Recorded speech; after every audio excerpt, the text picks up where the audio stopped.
Buenos días, doctora. Buenos días, compañeros. Mi grupo es el número 5 y les voy a hablar acerca de insuficiencia cardíaca. Como introducción, tenemos que la insuficiencia cardíaca abarca todos aquellos estados en los que el corazón no es capaz de bombear la sangre que el organismo necesita o lo hace a expensas de presiones ventriculares elevadas. Es un síndrome compuesto por signos y síntomas característicos junto a una alteración en la función o estructura cardíaca. Sin embargo, pese a la mejoría en el diagnóstico y tratamiento de la insuficiencia cardíaca, hasta el 70% de los pacientes fallecen a los 5 años de diagnóstico, siendo la clase funcional y en segundo lugar la fracción de eyección del ventrículo izquierdo los marcadores pronósticos más importantes. La clasificación en estadios de la Asociación Americana de Cardiología o del Colegio Americano de Cardiología ofrece una idea evolutiva de la enfermedad. En el estadio A tenemos que es alto riesgo de insuficiencia cardíaca, anomalía estructural o funcional no identificada, sin signos ni síntomas. Estadio B, enfermedad cardíaca estructural desarrollada claramente en relación con insuficiencia cardíaca, pero sin signos ni síntomas. Estadio C, insuficiencia cardíaca sintomática asociada a enfermedad estructural subyacente. Estadio D, enfermedad cardíaca estructural avanzada y síntomas acusados de insuficiencia cardíaca en reposo a pesar de tratamiento médico máximo. Fisiopatología y formas clínicas. El evento inicial es la caída del gasto cardíaco o la elevación de presiones para mantenerlo, lo que pone en marcha una respuesta neurohormonal con el objetivo de compensarlo. Existen diferentes clasificaciones de la insuficiencia cardíaca que se desarrollan a continuación. Insuficiencia cardíaca con fracción de eyección del ventrículo izquierdo reducida frente a insuficiencia cardíaca con fracción de eyección del ventrículo izquierdo preservada. En la actualidad, la tendencia es abandonar la denominación de insuficiencia cardíaca sistólica e insuficiencia cardíaca diastólica en favor de insuficiencia cardíaca con fracción de eyección del ventrículo izquierdo reducida e insuficiencia cardíaca con fracción de eyección del ventrículo izquierda preservada.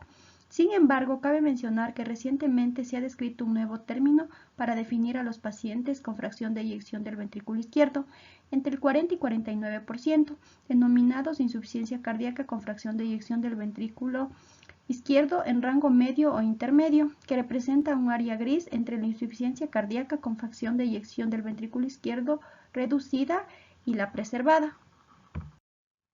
Dentro de las formas clínicas tenemos la insuficiencia cardíaca con fracción de eyección del ventrículo izquierdo y reducida y insuficiencia cardíaca con fracción de eyección del ventrículo izquierdo preservada, insuficiencia cardíaca aguda, insuficiencia cardíaca crónica, insuficiencia de gasto bajo e insuficiencia de gasto elevado, insuficiencia cardíaca izquierda e insuficiencia cardíaca derecha.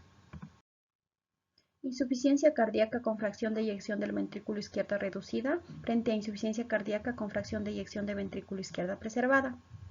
En la prevalencia de la insuficiencia cardíaca con fracción de eyección del ventrículo izquierda reducida, tenemos que es una mayor prevalencia. De igual forma, la fracción de eyección del ventrículo izquierdo es menor al 40%. Existe una dilatación del ventrículo izquierdo. De igual forma existe una escasa hipertrofia del ventrículo izquierdo.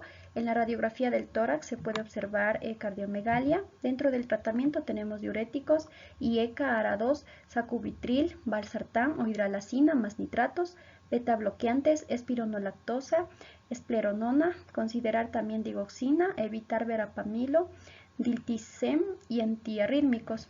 De igual forma administrar ibradacina. En las etiologías habituales tenemos cardiopatías isquémicas, miocardiopatía dilatada, valvulopatías y miocarditis. Dentro de la insuficiencia cardíaca con fracción de eyección del ventrículo izquierdo preservado, la prevalencia es menor y esta va a aumentar en ancianos. La fracción de eyección del ventrículo izquierdo va a ser mayor del 50%, no existe dilatación del ventrículo izquierdo y la hipertrofia del ventrículo izquierdo es frecuente. En la radiografía del tórax no se va a encontrar cardiomegalia. Dentro del tratamiento tenemos beta bloqueantes, verapamilo o diltiazem, manejo cuidadoso de precarga y poscarga a través de diuréticos y vasodilatadores.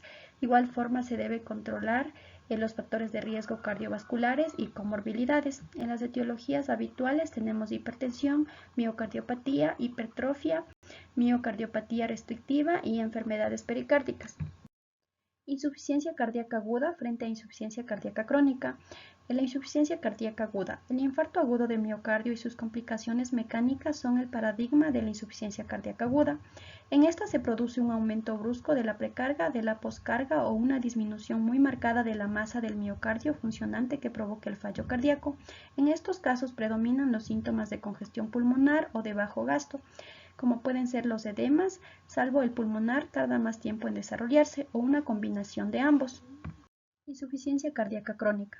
Es la forma más común de esta enfermedad. Los pacientes se encuentran en una situación más o menos estable con una limitación variable de su capacidad funcional. Generalmente experimentan reagudizaciones durante su evolución, bien por el deterioro progresivo de la función miocárdica o por las concurrencias de factores desencadenantes. Insuficiencia cardíaca de gasto bajo frente a insuficiencia cardíaca de gasto elevado. La forma más frecuente de insuficiencia cardíaca es la que se asocia a un gasto cardíaco disminuido. Sin embargo, en determinadas enfermedades que condicionan un estado hiperdinámico se pueden producir en el cuadro de insuficiencia cardíaca en presencia de un gasto cardíaco elevado, pero que resulte insuficiente para las necesidades en ese momento del organismo. Dentro del gasto cardíaco disminuido podemos tener la cardiopatía isquémica, miocardiopatía, valvulopatías y pericardiopatías. Dentro del gasto cardíaco elevado podemos tener enfermedad de Paget, ósea, beriberi, fístulas arteriovenosas, hipertiroidismo, anemia, embarazo, anafilaxia, sepsis e insuficiencia hepática. Insuficiencia cardíaca derecha frente a insuficiencia cardíaca izquierda. Esta clasificación hace referencia a los síntomas derivados del fallo predominante de uno de los dos ventrículos, congestión pulmonar en la izquierda y hepática, esplánica y en las extremidades inferiores en la derecha. Si comparte ambos fallos se denomina insuficiencia cardíaca biventricular. Dentro de los síntomas debido a bajo gasto en la insuficiencia cardíaca izquierda tenemos signos de hipoperfusión tisular periférica, que supone una disminución del aporte de oxígeno y nutrientes a los tejidos, oliguria, astenia, debilidad, confusión, insomnio, pérdida de memoria, llegando incluso al shock cardiogénico y fracaso multiorgánico. Dentro de los síntomas debido a bajo gasto en la insuficiencia cardíaca derecha tenemos que van a ser pocos frecuentes los síntomas de hipoperfusión pulmonar y también va a existir hipotensión arterial. Dentro de los síntomas debidos a la congestión de los tejidos en insuficiencia cardíaca izquierda vamos a tener congestión pulmonar, disnea, disnea paroxística nocturna, ortopnea, edema agudo de pulmón. Dentro de los síntomas debidos a la congestión de los tejidos en insuficiencia cardíaca derecha vamos a tener acúmulo de sangre en las venas sistémicas, edemas periféricos que dejan fobia a la presión, hepatomegalia dolorosa, ascitis, derrame pleural, enteropatía con pérdida de proteínas y oliguria. En la exploración física de la insuficiencia cardíaca izquierda vamos a tener crepitantes inspiratorios, sibilancias, asma cardíaco, esputo rosado, ritmo de galope, 3R, 4R, pulso alternante, disminución de la presión arterial diferencial, PCP elevada.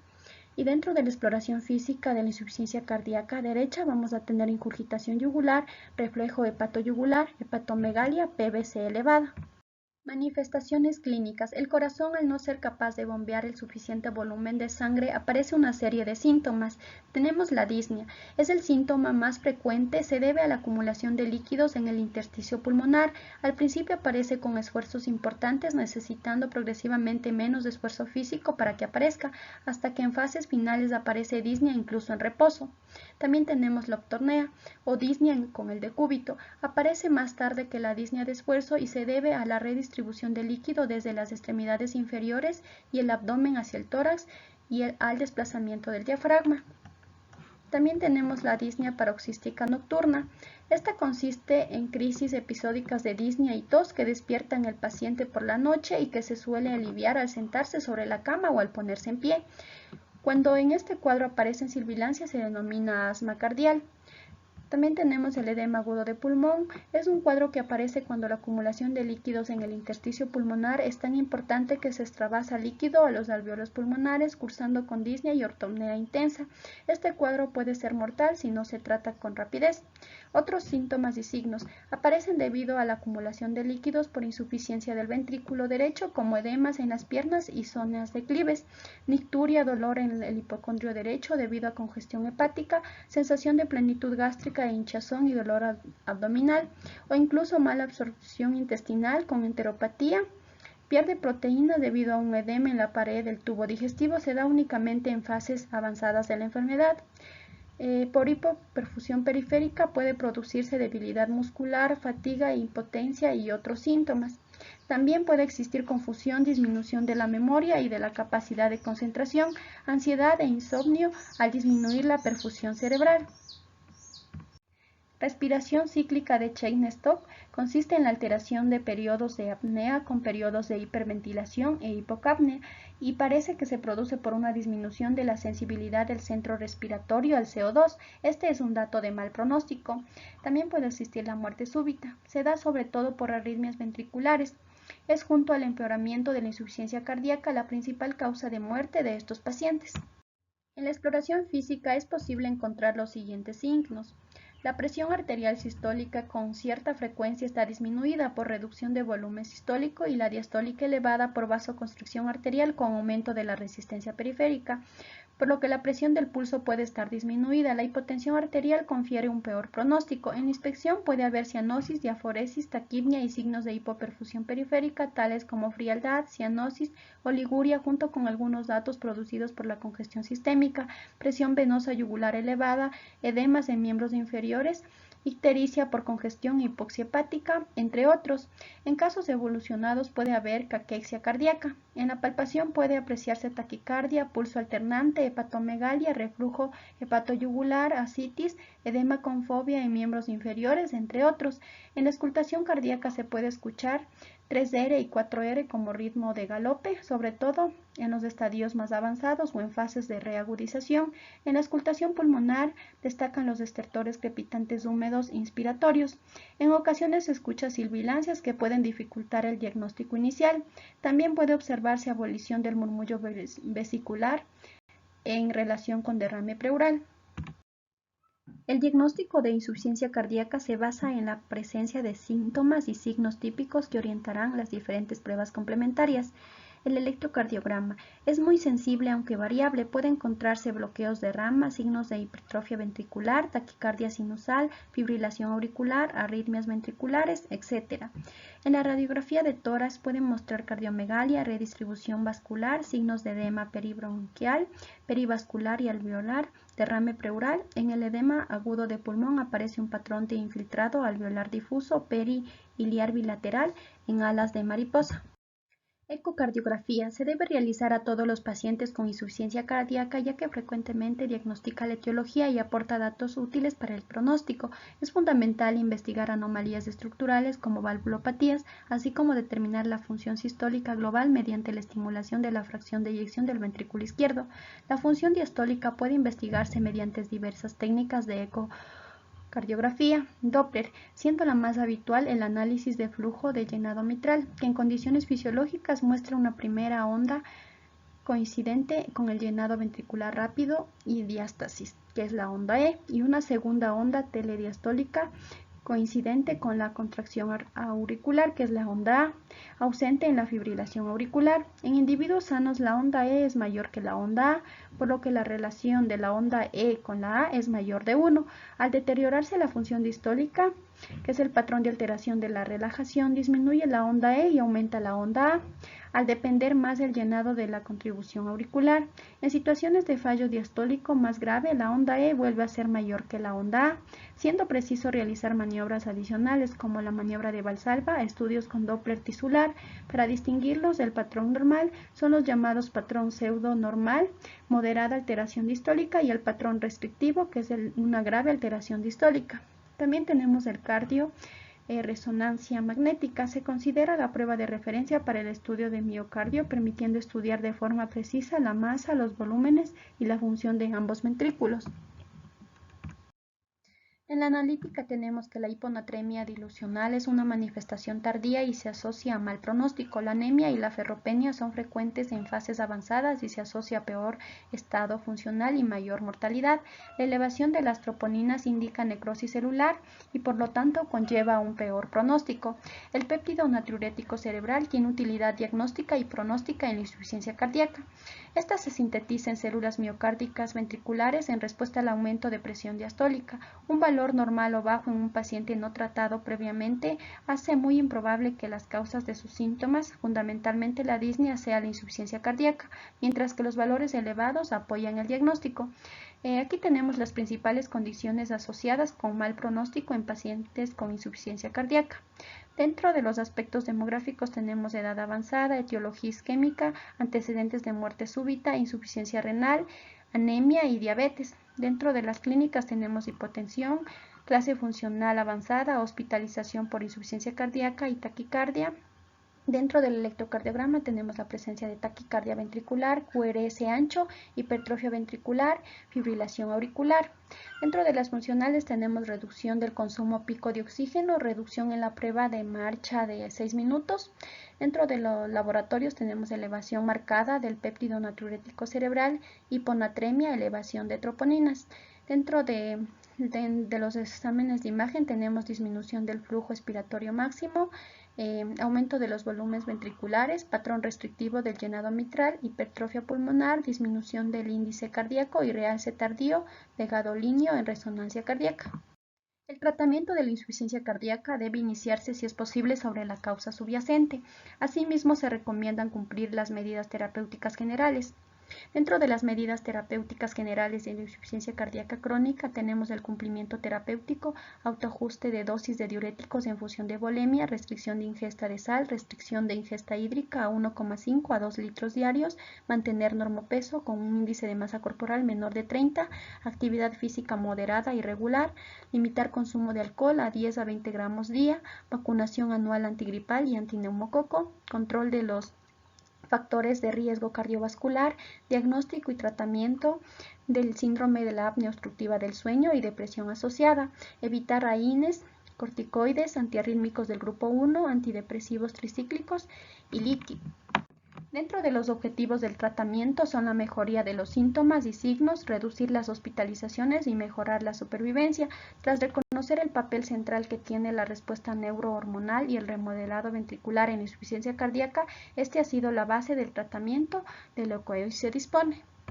Tratamiento de la insuficiencia cardíaca crónica con fracción de eyección del ventrículo izquierdo deprimida. En una insuficiencia cardíaca sintomática con fracción de eyección del ventrículo izquierdo menor a 40 se debe administrar IECA y beta bloqueantes. En una insuficiencia cardíaca sintomática con fracción de eyección del ventrículo izquierdo menor o igual al 35% se debe administrar antagonistas receptores mineralocorticoides. De igual forma, en la insuficiencia cardíaca sintomática con una fracción de eyección del ventrículo izquierdo menor o igual al 35%, si tolera IECA y ARA2 se debe administrar sacubitril y valsartán.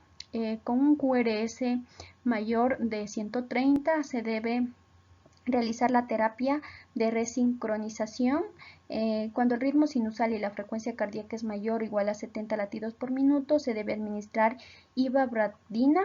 De igual forma, en una insuficiencia cardíaca sintomática con una fracción de eyección del ventrículo izquierdo menor o igual a 35%, se debe administrar hidralazina, nitratos, dispositivos de asistencia ventricular, digoxina y también se puede realizar un trasplante. Inhibidores de la enzima convertidora de angiotensina y antagonistas de los receptores de angiotensina 2 tipo 1. Estos reducen la mortalidad, mejoran la clase funcional y disminuyen la progresión de la insuficiencia cardíaca de los pacientes asintomáticos con disfunción ventricular izquierda. Los IECA bloquean el paso de la angiotensina 1 a angiotensina 2, van a inhibir la cininasa 2 y son vasodilatadores, reducen la hipertrofia miocárdica y la fibrosis e hipertrofia de los vasos, mejoran la distendibilidad y suprimen la vasoconstricción coronaria.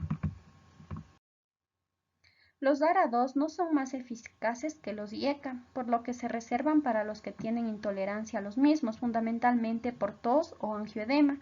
No se deben usar un ARA2 junto a un IECA y un antagonista de los receptores mineralocorticoides por el riesgo de disfunción renal e hiperpotasemia. Los beta bloqueantes. Varios estudios han demostrado que mejoran la fracción de eyección del ventrículo izquierdo y la clase funcional, disminuyen las hospitalizaciones y aumentan la supervivencia de los pacientes con insuficiencia cardíaca, reducen tanto la muerte súbita como la producida por progresión de la insuficiencia cardíaca. Los fármacos de los que existen datos concluyentes son el carvedilol, metoprolol, bisoprolol y nervibolol. Hay que iniciar el tratamiento con dosis bajas para ir incrementándolas de forma lenta, ya que al ser fármacos inotrópicos negativos pueden producir inicialmente un empeoramiento de la insuficiencia cardíaca. La espironolactona es un diurético ahorrador de potasio que actúa en el túbulo distal y colector antagonizando a la aldosterona. En los pacientes con insuficiencia cardíaca, su acción beneficiosa no es por su efecto diurético, sino por el antagonismo de los efectos deleterios de niveles elevados de aldosterona, como fibrosis vascular, activación simpática, reducción de la distensibilidad arterial, incremento del sodio corporal. Su uso en dosis baja ha demostrado aumentar la supervivencia. No se deben emplear si los valores de creatinina son superiores a 2,5 o los niveles de potasio están por encima de 5,5 mil equivalentes sobre litro, por el riesgo de hiperpotasemia, y se debe tener precaución al asociarse a los IECA o ARA2. La espironolactona puede producir ginecomastias dolorosas. La esplerenona es un inhibidor más selectivo de la aldosterona. Ha demostrado aumentar la supervivencia en pacientes que han sufrido un infarto agudo del miocardio y presentan una fracción de eyección del ventrículo izquierdo menor o igual al 40% y clínica de insuficiencia cardíaca o diabetes comenzando en los primeros días tras un infarto de miocardio. Inhibidor de neprilicina y receptor de la angiotensina, de reciente desarrollo con el sacubitril, valsartán como único representante del grupo en la actualidad. Este fármaco compuesto por sacubitril, inhibidor de la neprilicina, enzima que degrada el BNP y que por tanto eleva los niveles circulantes de este, favoreciendo la vasodilatación y natriuresis. Y un ARA2 como el valsartán ha demostrado reducir la mortalidad y las hospitalizaciones en pacientes con insuficiencia cardíaca sintomática. La hidralacina más nitratos. La hidralacina es un potente vasodilatador arterial. Su empleo crónico puede facilitar el desarrollo de fenómenos autoinmunitarios asociado a dinitrito de isosorbida, que es un vasodilatador predominante venoso. Ha demostrado mejorar la supervivencia frente al placebo en insuficiencia cardíaca sistólica, especialmente en pacientes de raza afroamericana. La ivabractina es un bloqueante selectivo de la corriente IF en el nódulo sinusal en pacientes en ritmo sinusal con frecuencia superior a 70 latidos por minuto, tratados o no con beta bloqueantes, con fracción de eyección por debajo del 35%. En clase funcional 2 y 4 ha demostrado reducir el objetivo combinado de muerte cardiovascular y hospitalizaciones por insuficiencia cardíaca.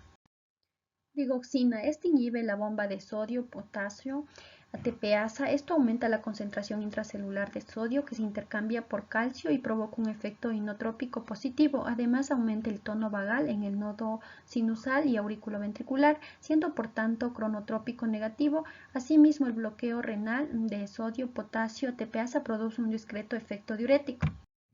Se ha empleado clásicamente en la combinación de fibrilación auricular e insuficiencia cardíaca. Se absorbe bien por vía oral. Tiene una biodisponibilidad del 70 al 80% y se elimina por el riñón.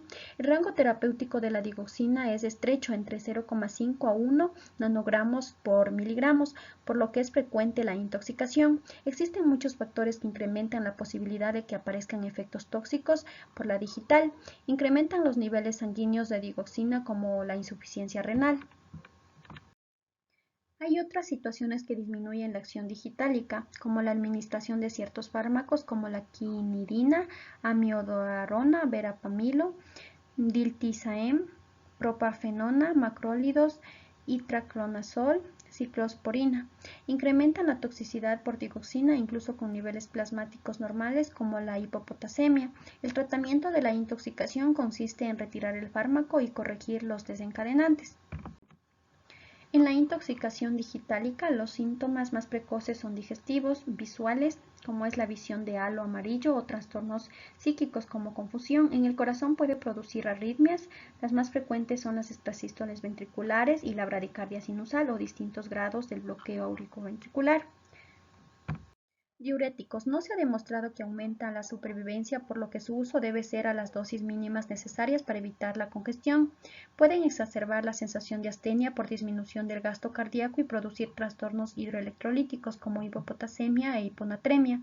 Dentro de los diuréticos de asa tenemos a la furosemida, ácido etacrínico, bumetanida, toracemida. Son los más potentes, siendo eficaces hasta en las fases finales de la insuficiencia renal crónica. También tenemos a las tiacidas, como la clortalidona, hidroclorotiazida, indapimida, que inhiben la reabsorción de sodio y cloruros. También tenemos a los diuréticos ahorradores de potasio, que existen dos tipos: los antagonistas de los receptores de mineralocorticoides, como es la espironolactona y la eplerenona, e inhibidores directos del transporte de sodio, como son la amilorida y triamtereno. Dentro de los diuréticos proximales son de escasa potencia y existen dos tipos: diuréticos osmóticos como el manitol, que está contraindicado en la insuficiencia cardíaca, e inhibidores de la anhidrasa carbónica como la acetazolamida, que se emplea rara vez en insuficiencia cardíaca. Los efectos secundarios de los diuréticos son depresión de volumen con hipotensión arterial, hiponatremia, alcalosis metabólica, hipopotasemia, hipocloremia, hipocalcemia, hiperuricemia, hiperlipidemia, hiperglucemia y ototoxicidad. Hierro. La administración intravenosa en pacientes con ferropenia parece tener un efecto beneficioso en los síntomas. En la diabetes, el uso de inhibidores de cotransportadores de sodio-glucosa tipo 2 parece disminuir las hospitalizaciones por insuficiencia cardíaca. Antiarrítmicos. Cuando estos pacientes tienen arritmias, pueden emplearse amiodarona, dofetilida y sobre todo beta bloqueantes, que mejoran la supervivencia. Desfibrilador automático implantable ha demostrado disminuir la mortalidad, especialmente cuando la disfunción es de causa isquémica. Se ha de indicar un desfibrilador en insuficiencia cardíaca en casos de parada cardíaca recuperada como prevención secundaria, en casos de arritmias ventriculares sintomáticas como prevención secundaria, y cuando la fracción de eyección del ventrículo izquierdo es menor o igual al 25% y clase funcional 2 y 3. En clase funcional 1, si la fracción de eyección del ventrículo izquierdo es menor del 30%, a pesar del tratamiento médico óptimo. Terapia de resincronización cardíaca. Trata de paliar la sincronía mecánica en pacientes con disfunción sistólica avanzada. Se basa en la utilización de un marcapaso que estimula ambos ventrículos de forma simultánea al colocar una sonda catéter de estimulación en el ápex del ventrículo derecho y otro en el epicardio lateral o postlateral del ventrículo izquierdo. Está indicado cuando existe disfunción ventricular severa, sintomáticos a pesar de un adecuado tratamiento médico, con asincronía demostrada, cuando el QRS es superior a 130, especialmente en ritmo sinusal, si se trata de un bloqueo completo de rama izquierda, y mejor cuanto más ancho sea el QRS. Unidades programadas de insuficiencia cardíaca han demostrado disminuir los reingresos hospitalarios por insuficiencia cardíaca y la mortalidad. Es fundamental un abordaje global multidisciplinario con programas de educación sanitaria, seguimiento estructurado y el ejercicio aeróbico regular. Si el edema de pulmón es una urgencia médica, se debe realizar monitorización de tensión arterial, de frecuencia cardíaca, diuresis, y en casos seleccionados se debe utilizar el catéter Swan-Ganz. En insuficiencia cardíaca aguda grave se debe administrar morfina, oxígeno, vasodilatadores, inotrópicos y diuréticos. Se debe administrar también aminas simpático-miméticas, levosimedan, inhibidores de fosfodiesterasa 3 como la milrinona. También se puede indicar la utilización de un balón de contrapulsación intraaórtico, asistencias ventriculares y trasplante cardíaco. Muchas gracias por su atención.